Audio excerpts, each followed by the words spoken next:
नमस्कार दोस्तों, मैं आपको अपने बिजनेस फंडामेंटल्स की सीरीज़ में नेक्स्ट चीज़ बताने जा रहा हूँ। कॉरपोरेट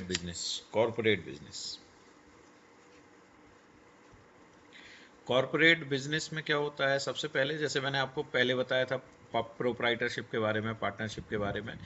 कॉरपोरेट बिजनेस जो होता है, इट्स अ लीगल एंटिटी, मतलब सारी चीज़ें इसमें लीगल होती है। ये ओनरशिप बिजनेस से बिल्कुल अलग होता है। चाहे आप ओनरशिप में चले जाएं, चाहे पार्टनरशिप में चले जाएं, उससे बिल्कुल हटके होता है, क्योंकि इसमें कंपनी का इनकॉर्पोरेशन होता है, इसमें कंपनी फॉर्मेशन होता है। और कंपनी फॉर्मेशन के बाद में इसमें बहुत सारे लीगल डॉक्यूमेंट्स लगते हैं। स्टेट गवर्नमेंट की या सेंट्रल गवर्नमेंट से इसको ऑथराइज्ड करवाना पड़ता है। उसके बारे में आपको सारी लाइसेंसिंग गवर्नमेंट से, स्टेट गवर्नमेंट से और सेंट्रल गवर्नमेंट से होती है। तो ये एक बहुत बड़े स्केल पे वर्क करने के लिए इसको किया जाता है। इसमें लीगल स्ट्रक्चर्स होता है, जैसे ऑनरशिप से बिल्कुल अलग होती है। इसमें शेयर्स होते हैं, हर चीज़ का शेयर होता है। शेयर हमारे पार्टनरशिप में भी होते हैं, बट यहाँ पे शेयर होल्डिंग्स एक अलग चीज़ होती है। इसमें मैनेजिंग डायरेक्टर होते हैं, जैसे मैंने आपको बताया था पिछले वीडियो में कि 1 से 2 से लेके 200 तक डायरेक्टर्स हो सकते हैं किसी भी कॉरपोरेट में, कंपनी में। और 200 डायरेक्टर में से बोर्ड की मीटिंग होती है, वो एक पर्टिकुलर पर्सन को चुनते हैं जिसको हम बोलते हैं एमडी और मैनेजिंग डायरेक्टर। मैनेजिंग डायरेक्टर वो पर्सन होता है जो सारे डायरेक्टर्स के बिहाफ में कोई भी डिसीजन लेता है, उसका चुनाव करते हैं, उसमें वोटिंग प्रोसेस होती है। इसमें बहुत सारी है लाइबिलिटीज़ भी बहुत सारी इंक्रीज हो जाती हैं कि हर शेयर होल्डर, जैसे कई बार क्या होता है, आपने एक मैनेजिंग डायरेक्टर बना दिया, उसके नीचे आपने अदर शेयर होल्डर्स को कुछ ना कुछ उसमें फंक्शन दे दिए, कुछ ना कुछ वर्क करने को दे दिया। या फिर नहीं है तो खाली वो डायरेक्टर्स हैं, वो just they are sitting aside, और जो मैनेजिंग डायरेक्टर होता है वो पूरे चीज़ को देखता है। और बिजनेस इसमें लॉस होने के चांसेस कम हो जाते हैं, क्योंकि शेयर होल्डर्स इसमें ज़्यादा होते हैं। ऑनरशिप इसमें कॉरपोरेशन जो होता है, कॉरपोरेट बिजनेस की ऑनरशिप उन सभी के पास में होती है जो इसके शेयर होल्डर्स होते हैं। जिसके पास जितने ज़्यादा शेयर्स होते हैं वही इसका शेयर होल्डर होता है। दूसरी चीज़, आप इसको मार्केट में भी ले जा सकते हैं, जैसे शेयर मार्केट में हम बिजनेस को लेके चले गए। इस बिजनेस को शेयर मार्केट में शेयर सेलिंग कर ली, तो कोई भी कंपनी है वो अपने 100% शेयर जो होते हैं उसमें से 49% तक मार्केट में निकालती है, क्योंकि 51% शेयर जिसके पास होता है वो कंपनी का ऑनर कहलाता है। तो ऑनरशिप यहाँ पे डायरेक्टली डिपेंड करती है कि आप कितने परसेंट के शेयर होल्डर्स होते हैं। फिर इसके बाद इसका टैक्सेशन अलग होता है।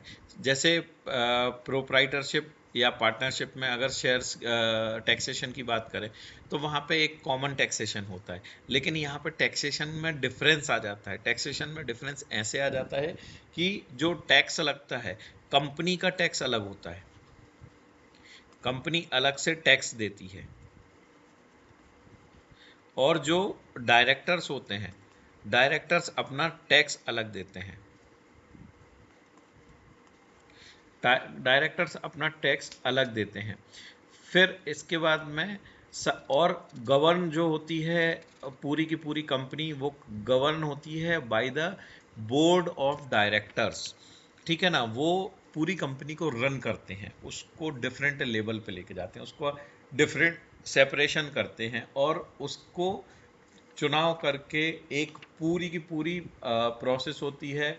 इट्स लाइक अ इलेक्शन, जैसे हमारे यहाँ पे होता है कि सब अपना वोट देते हैं, वोट दे के किसी एक व्यक्ति को मैनेजिंग डायरेक्टर बनाते हैं, और उन सारी चीज़ों को अपन इसमें लिमिट इंडोर्स करते हैं, और वो जाके सबमिट होती है आगे कि अपन को इसको आगे कैसे करना है।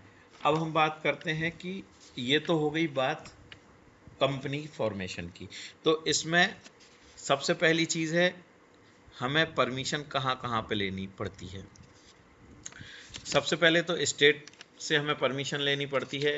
इनकॉर्पोरेशन का लाइसेंस जो होता है, कंपनी फॉर्मेशन लाइसेंस जो होता है, वो हमें लेना पड़ता है। तो लेटर ऑफ इनकॉर्पोरेशन, ठीक है ना, सर्टिफिकेट ऑफ इनकॉर्पोरेशन,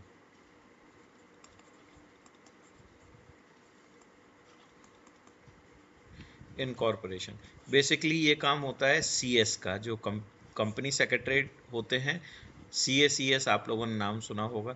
ये सीएस का वर्क होता है। सीएस कंपनी को फॉर्मेशन करता है और सारी चीज़ें जो भी जितनी भी लाइबिलिटीज़ होती हैं, लीगल थिंग्स होती हैं, वो करके देता है। ये आरओसी में पूरा वर्क किया जाता है, जहाँ पे अपनी कंपनी पहले रजिस्टर्ड होती है।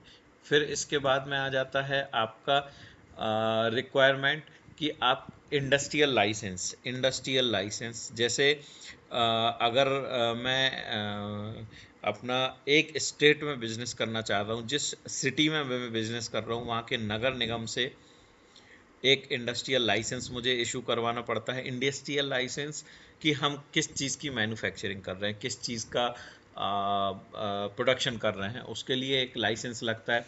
फिर इसके बाद में अलग लाइसेंस होते हैं, लोकल लाइसेंस, जैसे अगर इनकेस ट्रांसपोर्ट कंपनी है तो उसका लाइसेंस अलग हो जाता है। फूड लाइसेंस है, एफएसएसएआई का लाइसेंस अलग हो गया। ये सारे लाइसेंस हमें एक अलग लेने पड़ते हैं। फिर इसके बाद में इन सब, इसके अलावा जीएसटी आपको अलग लगेगा, कंपनी का जीएसटी लेना पड़ेगा आपको टैक्सेशन के लिए। फिर हर लाइसेंस की एक रिन्यूअल डेट होती है, हमें उसका ध्यान रखना पड़ता है। इसके बाद में ऑडिट होता है, एफएसएसएआई का ऑडिट होता है, टैक्सेशन के लिए कंपनी का आईटीआर का ऑडिट होता है। तो इसमें 2-3 ऑडिट और किए जाते हैं, जिसका सबसे बड़ा एडवांटेज आता है, क्योंकि हर एक चीज़ का ऑडिट करवाना टाइमली इम्पॉर्टेंट होता है, अदरवाइज आपका लाइसेंस रिन्यूअल नहीं होता है और कैंसिल हो जाता है। अब इसका सबसे बड़ा बेनिफिट क्या आ जाता है? बेनिफिट ये हो जाता है कि इसमें लाइबिलिटीज़ जो है वो कम हो जाती हैं। लाइबिलिटीज़ जो है वो कम हो जाती हैं, क्योंकि बिजनेस जो चलता है वो डिपेंड करता है आपके स्ट्रक्चर के ऊपर, ठीक है ना। मतलब आपको काम नहीं करना है, आपको आपको केवल वॉच करना है, क्योंकि इसके नीचे आपके पास में धीरे धीरे करके बहुत सारी चीज़ें हो जाती हैं। जैसे आपका एक मैनेजमेंट अलग हो गया, आपने एक मैनेजमेंट बैठा दिया। फिर ऊपर से आपके पास में मल्टीपल एम्प्लॉयज़ हैं, आपको एम्प्लॉयज़ को वॉच करना है। फिर इसके बाद में आपके पास में अलग अलग फील्ड के लोग जुड़ जाते हैं। जैसे आपने एक मैनेजमेंट बनाया, आपका अकाउंट सेक्शन अलग हो गया, आपका मैन्युफैक्चरिंग सेक्शन अलग हो गया और आपका मार्केट सेक्शन अलग हो गया। अब आपने यहाँ पे अकाउंट्स में एक अकाउंट्स वाला बैठा दिया। मैन्युफैक्चरिंग सेक्शन में जैसे ही आप इंटर करते हैं, तो मैन्युफैक्चरिंग में आपको यहाँ पे सुपरवाइज़र, यहाँ पे जाते हैं ASM, ZSM, SO, SR, TSR, TSM, सारी चीज़ें ये इस हिसाब से एक मॉडल को स्ट्रक्चर करते हैं। जो मैनेजिंग डायरेक्टर होता है वो यहाँ से वॉच करता है। जो मैनेजिंग डायरेक्टर होता है उसको हर एक सीनियर पर्सन रिपोर्ट करता है कि हाँ, हम ये काम कर रहे हैं या हम यहाँ पे काम कर रहे हैं। तो यहाँ पे एक बहुत बेहतर स्ट्रक्चर बन जाता है। इसका सबसे बड़ा बेनिफिट यही होता है कि इसका एक बहुत स्ट्रॉन्ग स्ट्रक्चर होता है। सेकंड, कोई भी कॉरपोरेट होता है उसकी जो ऑथेंटिसिटी होती है वो किसी भी बिजनेस से ज़्यादा होती है। टैक्स बेनिफिट मिलता है, टैक्स में बहुत सारी चीज़ें होती हैं, और सबसे बड़ी चीज़ है कि आप इसको किसी भी स्केल पर ले जाके काम कर सकते हैं। मतलब जितना चाहे करेंगे, ऊपर ले जा सकते हैं। इसके अलावा इसका सबसे बड़ा डिसएडवांटेज होता है प्रोसेस। इसको करने का प्रोसेस जो होता है बहुत स्लो होता है, ये एक दिन में खड़ी होने वाली नहीं है। जैसे प्रोप्राइटरशिप है, आज आपने दुकान खोली, कल से चलना चालू हो सकती है। पार्टनरशिप है, आपने किसी चीज़ की एजेंसी ले ली, पार्टनरशिप फर्म खोल ली, एक महीने में चलना चालू हो जाएगी। लेकिन जो कॉरपोरेट है, कॉरपोरेट स्लो ग्रोइंग है, स्लो ग्रोइंग है, लेकिन इसके लॉन्ग रन में रिजल्ट निकलते हैं। आज हो सकता है आपकी कंपनी में आपने 2 करोड़ का फंड डाल दिया, आपने एक साल में केवल 20 लाख की सेल की, प्रॉफिट आपका 20% हुआ, 4 लाख रुपए आपने निकाले, लेकिन ये केवल एक साल में है। अगर यही आप इसको कैलकुलेट करेंगे तो हर साल कम से कम 15 से 25% तक एक कंपनी ग्रोथ करती है मिनिमम।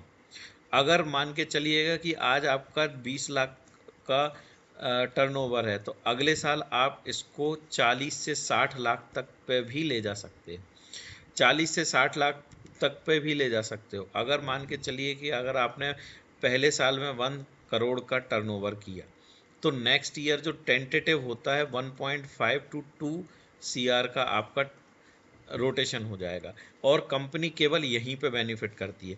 प्रोप्राइटरशिप और कॉरपोरेट से अगर कंपैरिजन किया जाए, both are very easy to function, but corporate एक बहुत टफ स्ट्रक्चर होता है और इतनी जल्दी फेलियर पे भी नहीं जाता है, इसलिए इसका सबसे बड़ा एडवांटेज है फेलियर कम होता है।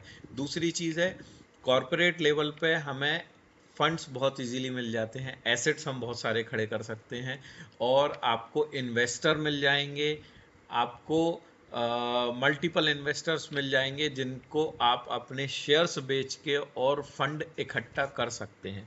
बट प्रोप्राइटर और पार्टनरशिप में ये ऑप्शन ख़त्म हो जाता है। तो सबसे बड़ा एडवांटेज, आपके पास कॉरपोरेट के लिए फ़ंड की कमी नहीं आती है, आप चाहें तो फंड जनरेट कर सकते हैं मार्केट से, बट इसमें एक प्रोसेस होती है स्लो ग्रोइंग। कोई भी हो कॉरपोरेट, वो 5 से 10 साल तो कम से कम लेता है ग्रो करने का, लेकिन एक बार ग्रो कर जाता है तो फिर उसको बीट करना बहुत ही मुश्किल काम होता है। कॉरपोरेट लेवल पे आप डिफरेंट डिफरेंट जा सकते हैं, FMCG सेक्टर में जा सकते हैं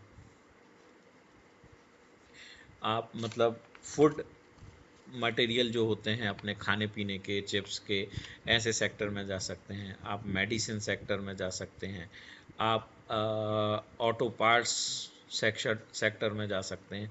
सो बहुत सारी फैक्ट्री, मशीन, माइनरी, बहुत सारी चीज़ें होती हैं, मिलिंग, आप चाहें तो दाल मिल डाल लें, दाल मिल डाल सकते हैं आप, ऑयल कंपनी डाल सकते हैं।